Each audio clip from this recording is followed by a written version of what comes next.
Iniimbestigahan ng GMA Network ang reklamo ng sparkle artist na si Sandro Mulak, anak ng aktor na si Nino Mulak. May report si Nelson Canlas.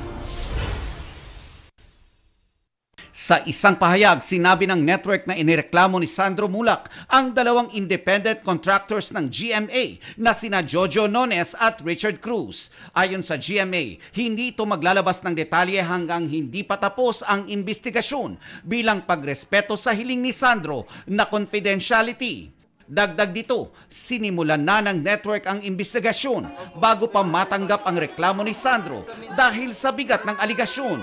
Tiniyak ng network sa publiko at sa lahat ng stakeholders na susundin nito ang pinakamataas na antas ng pagiging patas at walang kinikilingan sa isasagawa nitong investigasyon.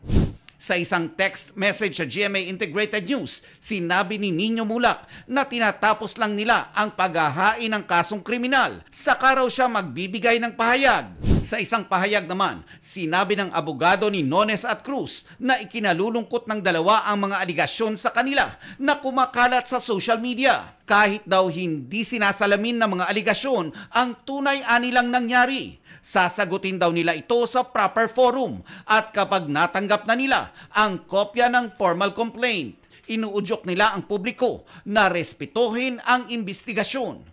Ang mga wala nilang personal na kaalaman tungkol sa insidente, iwasan daw sanang mag-post ng mga aligasyong walang basehan at paninirang puri at nagsasailalim sa mga sangkot sa publicity trial. Nelson Canlas, nagbabalita para sa GMA Integrated News. Huwag magpahuli sa mga balitang dapat ninyong malaman. Mag-subscribe sa GMA Integrated News sa YouTube.